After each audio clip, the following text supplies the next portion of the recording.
The year was 1937, and the Hindenburg was not just an airship. It was a floating cathedral to human ambition. Gleaming silver against the spring sky, it stretched longer than 4 city blocks, dwarfing anything that had ever flown before. Journalists called it a palace in the clouds, while the German state hailed it as proof that the future belonged to them. As passengers arrived at the Frankfurt airfield, they were greeted with ceremony and grandeur. Porters in crisp uniforms carried leather suitcases embossed with golden initials. Families posed for photographs beneath the airship's shadow, its colossal bulk looming like a silver leviathan tethered to the earth. Champagne flutes clinked, cameras flashed, and in every corner there was talk of the modern age, how the sky itself had been conquered. Inside, the Hindenburg was a marvel of contradictions. Its walls were lined with polished wood and elegant dining tables set with fine china. Yet above them floated 200,000 cubic meters of hydrogen, volatile, invisible, and restless. Passengers admired the dining hall murals, the promenade deck with its panoramic windows, and the gentle hum of the engines. For many, stepping aboard felt like stepping into a dream of luxury and immortality. And yet, shadows lingered. Not all faces were smiling. A steward whispered to another that he had seen a passenger cross herself 3 times before boarding. One elderly man clutched his ticket as though it were a death warrant rather than a passage to America. Even among the laughter and music of the lounge, stray words drifted like smoke. Cursed, ill-fated, not meant to fly. A woman in a fur coat paused at the foot of the gangway, staring up at the behemoth as if weighing something unspoken. For a long moment, her expression tightened into dread.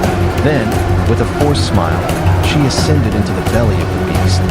The Hindenburg had been built to carry hope across the Atlantic, but as its mooring lines were untied, there was a sense, subtle, almost imperceptible, that something else was being carried with it. Not just passengers, not just dreams, but whispers of a fate already waiting in the sky.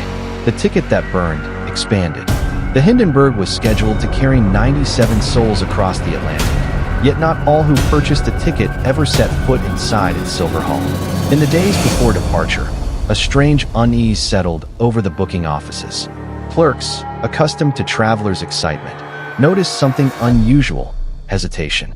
Several passengers arrived pale and trembling, speaking of nightmares they could not explain. One man, a businessman from Berlin, slammed his ticket on the counter and demanded a refund, muttering only, "The sky is fire. I saw it burn."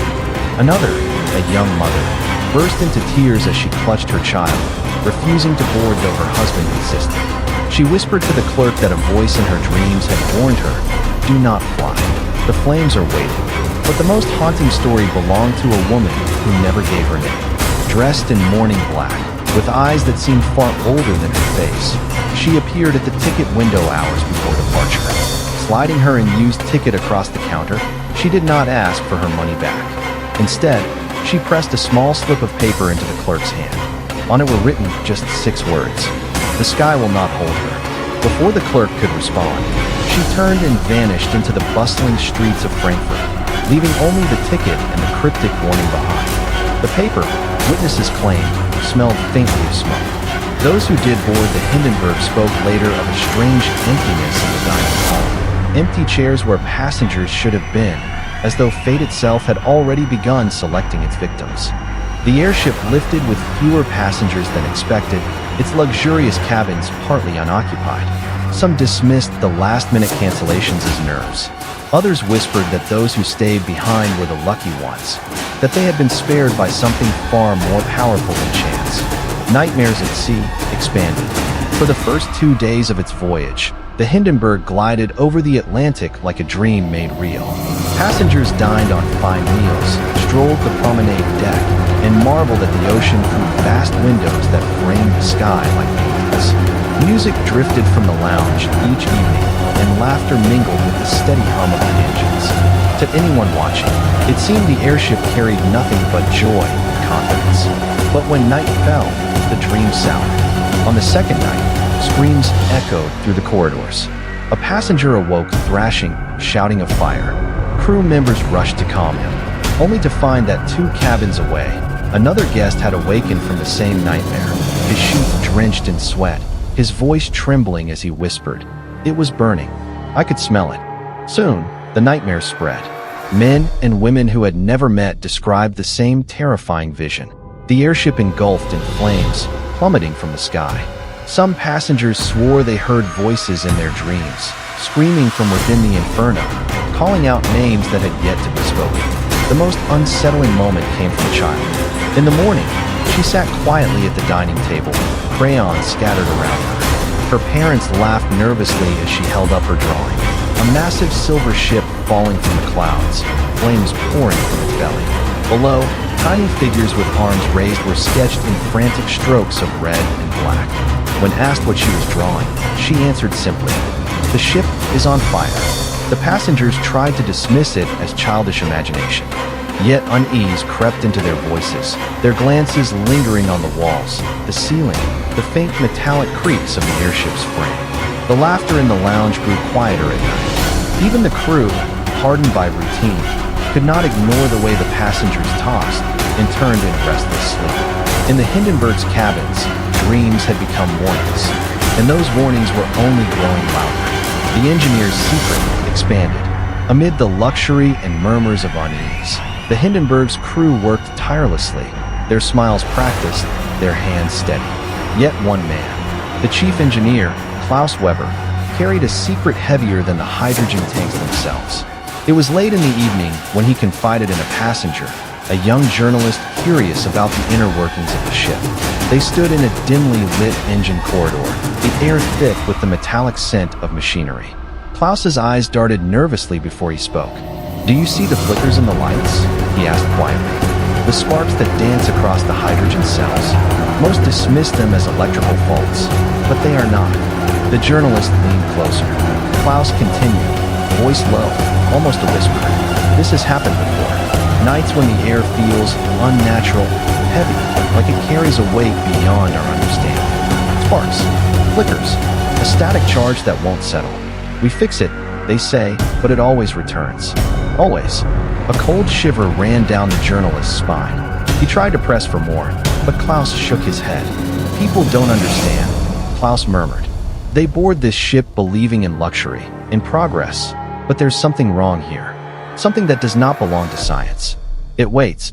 The engineer's hands trembled slightly as he adjusted a panel, eyes lingering on the tanks as if anticipating something. He did not elaborate, yet the weight of his words hung in the corridor like smoke. That night, crew members whispered of seeing him standing alone near the hydrogen cells, muttering in German about fire, fate, and doom. Some claimed his shadow stretched impossibly long along the metallic walls, as if the ship itself were responding to his unease. Even among the marvel of human engineering, a quiet dread had taken root. Klaus Weber, sworn to protect the airship and its passengers, now bore knowledge no one else could comprehend, but one that would shape every heartbeat aboard the Hindenburg. The voices in the wind expanded. As the Hindenburg drew closer to American shores, a strange stillness settled over the ship. The ocean below glimmered in moonlight, calm and serene, but inside the cabins and along the promenade deck, a different kind of current moved, one of whispers that seemed to rise from nowhere. Passengers began to notice it first in fleeting moments, a soft murmur just as the engines hummed, a voice that vanished when they turned their heads. Then it became impossible to ignore. In the observation lounge, a group of travelers froze as the words reached them clearly, half in German, half in English. Turn back now." Some laughed nervously, blaming the wind, the acoustics, or their own nerves. But the words persisted, drifting through corridors, brushing against ears, brushing against minds.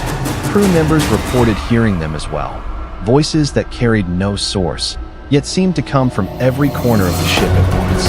Even the captain, seasoned and unflappable, could not ignore the subtle unease that had begun to shadow his decisions. At night, in the quiet of his cabin, he pored over his logbook. His elegant script repeated a single word over and over. Viewer, fire, a warning, a prophecy, or perhaps a confession. He did not know. And yet, each time he looked up from the pages, a chill ran down his spine, as if the ship itself had heard him writing. Passengers whispered among themselves. One young woman clutched her husband's arm tightly, saying, "It speaks to us."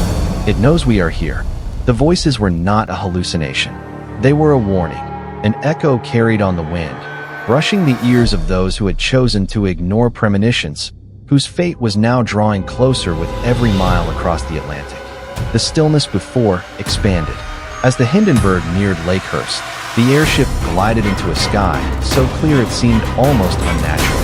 The usual hum of the engines felt muffled, and the gentle sway of the ship slowed, as if the wind itself had stopped to watch.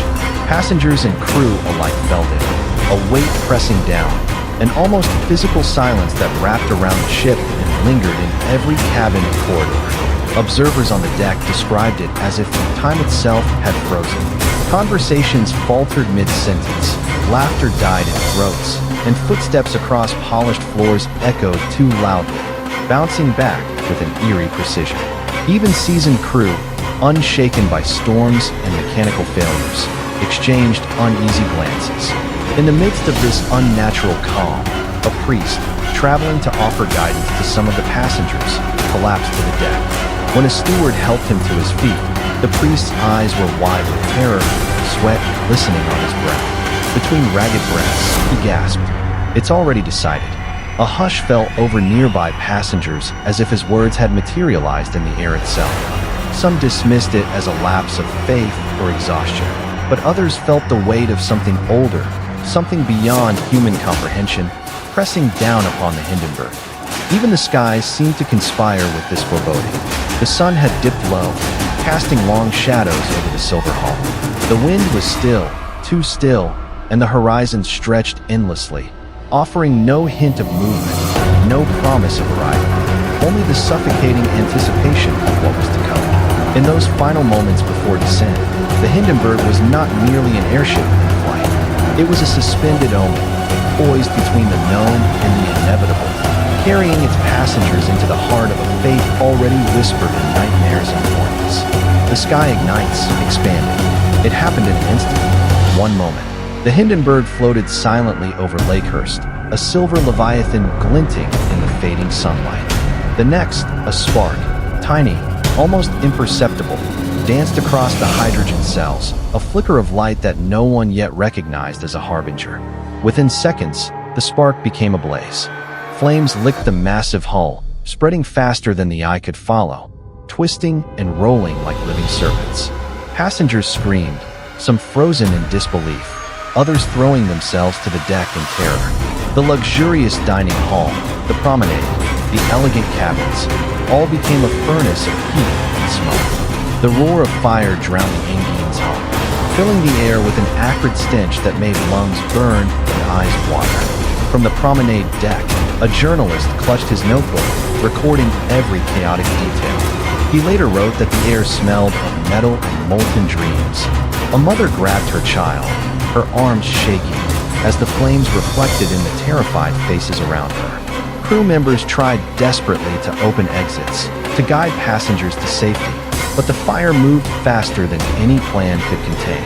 Outside, the sky seemed to twist and bend in response. Sparks flew into the night, and a cascade of embers floated like fiery snow. The Hindenburg, once the pride of engineering, now resembled a burning comet streaking downward, its silver skin torn by the inferno. And then the radio crackled. Herbert Morrison, broadcasting live, could barely speak. "Oh, the humanity! Oh, the humanity!" Those words would echo through history, immortalizing the horror in a single, breathless cry.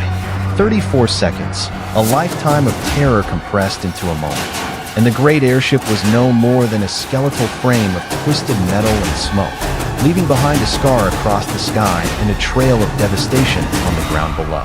The survivor's curse expanded. Those who lived through the Hindenburg disaster returned to a world that seemed impossibly normal, but nothing in their lives would ever feel normal again. Faces once familiar became haunted, reflections in mirrors seemed slightly off, and shadows lingered longer than they should. Each survivor carried a memory too vivid to forget. The heat, the screams, the silver airship collapsing into flames. Nightmares began almost immediately. A man who had been near the observation deck woke screaming night after night, visions of the fire consuming the Hindenburg as if it were still happening.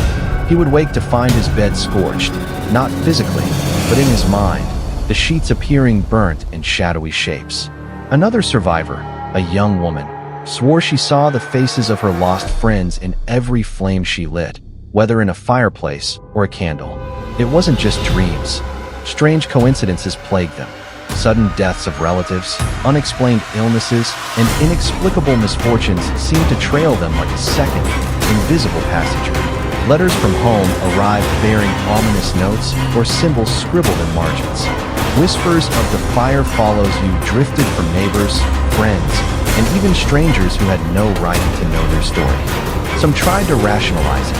Trauma, survivor's guilt, post-shock anxiety. But even those with steel nerves could not deny the weight pressing upon them. Every glance at a photograph of the Hindenburg, every mention of the disaster, seemed to summon an almost tangible presence. Survivors began speaking in hushed tones, afraid of attracting attention from forces unseen. For the Hindenburg survivors, the disaster had not ended on that fiery May evening. It had followed them home, carried invisibly in the corners of their vision, in the crackle of a candle flame, in the flicker of shadows, an unrelenting reminder that some disasters do not end with the bodies and wreckage left behind. Ghosts in the ashes expanded. In the aftermath of the Hindenburg disaster, the charred wreckage at Lakehurst revealed more than twisted metal and scorched earth. Investigators and journalists combed through the debris, searching for answers, but what they found seemed to defy explanation. Photographs taken during the rescue and recovery operations captured strange anomalies. In some, ghostly shapes appeared to hover in the smoke and flames, faces twisted in silent screams, half visible behind plumes of ash. Some images showed the outlines of passengers who were nowhere to be found, their presence lingering like echoes of a memory the world could not erase. Documents vanished mysteriously. Witnesses who had been ready to testify changed their stories overnight, some claiming they remembered it differently, others refusing to speak at all. Rumors began to circulate that certain testimonies had been suppressed, but no one could prove it.